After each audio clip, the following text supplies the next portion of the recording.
I said, then we went to Dr. Morgan, and he prescribed the medication, Lexapro. We went to the pharmacy, and the pharmacy had given us a handout, paper, information on this medication is for this, and use it for this, and yada yada yada and yada. And I made a copy and sent it to Bill, so she could read and form her opinion. And when she read it, she called and she said, "This medicine is some heavy stuff.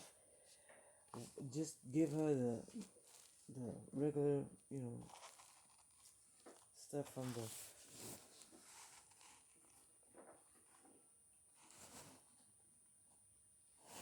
nutritious stuff, the vitamins and stuff." And she said, "Don't give it over because this is bad." But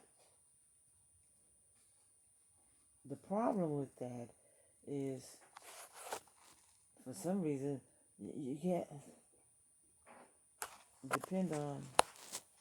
You have to go searching anyway. Can depend on other people. Not even in there. Not get into the body and zap it, and it has side effects. But we're not worried about the side effects because we didn't get enough in your body to have even side effects. And Dr. Braun is saying you desperately need the Lexapro or something to help bring that anxiety level down. Zap it. And that's what it is. It's just something to help. And I don't think you will become, what did you say? Dependent on it. Like if I miss a dose, hit rock bottom again? No, I don't think it would get that far, that quick, because you have to take enough of the medication to get into your system, and you haven't taken enough of it. Anything?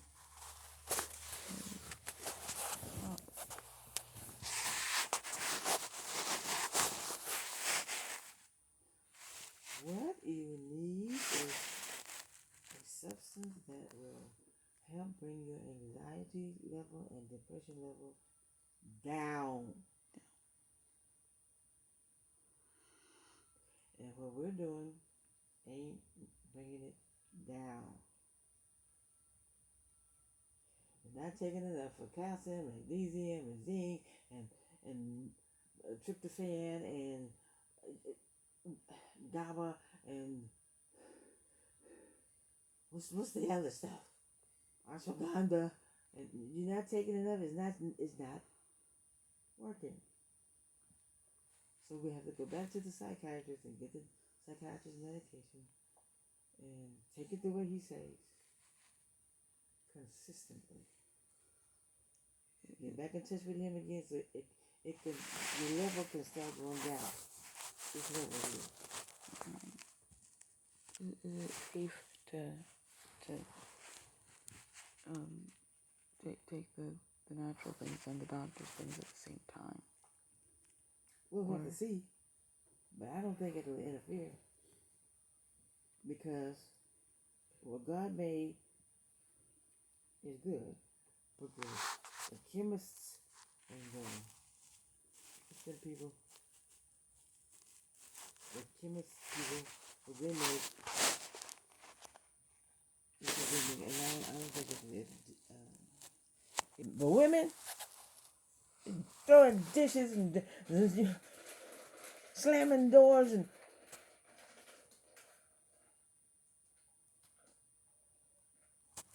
very few women hold their temper. And then there's some women that you have to run for your cover.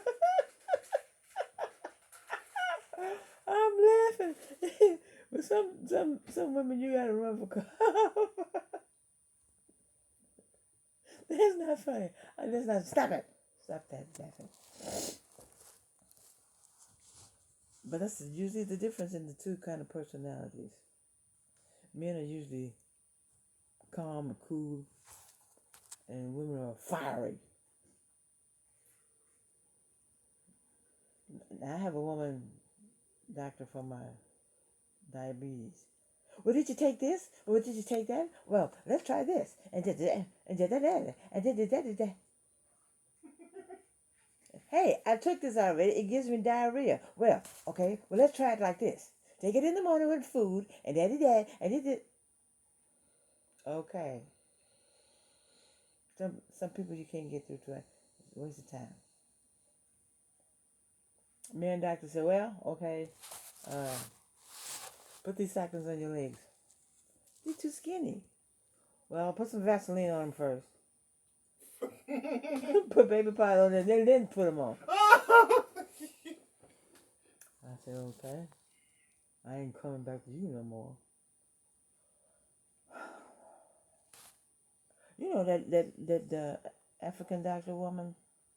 She looked at my legs and said, "Oh, you have heart trouble. Oh, who's your cardiologist?" And she wrote a letter. You need to check this patient's. I mean, she almost flew off the handle. Gave me the letter. I said, "Okay." She probably won't pay attention, but give it to him anyway. I said, "Just man." But your legs are swollen. That means you have heart trouble.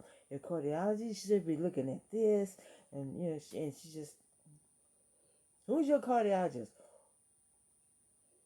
I couldn't say nothing because my cardiologist had left and retired, and he had left Texas. He hung his hat up. He called him,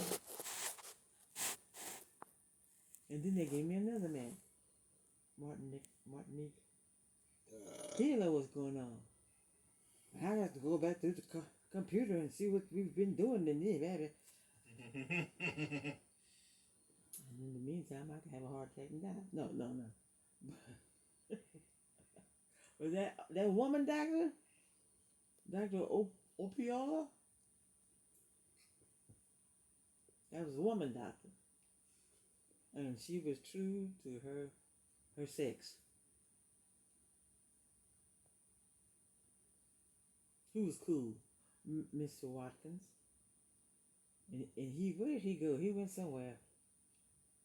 To the Indian reservation or somewhere. And he was cool. Well, your blood sugar is still high. Your numbers are high. Okay, so we'll just increase the insulin. Okay? And take it for 2 weeks. Come back and we'll check it again. Cool.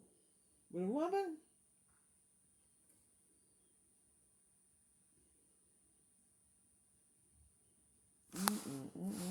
Who did the other woman I had, Miss Cruz, she died. And so what's that woman's name? Miss Lila. She's a nurse. She's been there since we started going to Banter. I said, Miss Lila. She says, the doctor that's taking Miss Cruz's place is Dr. Martinique. I said, is that a woman doctor? She said, no. No, he's a man doctor. I said, okay. Is he cool? she cracked up laughing again. She said, some people think he's nice. I said, okay, go ahead. I'll make the appointment to see Dr. Martinique. Then in 2 weeks he was gone. I said, got to start all over again. Who? Well, we got. What's his name? It was a pink bull. It was Rosado Toro. 2 names together. Dr. Rosado Toro. The Rose Bowl. Okay. I have a hard time saying his name, Dr. Rosado. Saw him one time. That's the one that gave me those stockings. And what's her name said for me to bring them stockings, didn't she? I ain't putting them stockings on my legs. I'll bring them to him and give them to her. Michelle. You know what I'm talking about? That one The woman that left my legs up. Yesterday. Yesterday. Yeah, and I told you to remember what she said. The stockings from the doctor from Bamsey. The skinny stockings. I don't even think I can find me so skinny. What's skinny? The stockings for what? Decompression. Oh, they have to be skinny, Mom. If they're not skinny enough, they're not gonna squeeze the stuff out. Well, that's why she's doing this wrapperoonie stuff to the size of my legs. And when she gets the water to go down, then she'll go to the skinny bedini macaroni. Really? That sounds like noodles. Like Chef Boyardee, ravioli, wrapperoonie. That's what I was doing. Skinny macaroni stuffing. Supercalifragilisticexpialidocious. Yeah. Putin? Where did he come from? He's not human.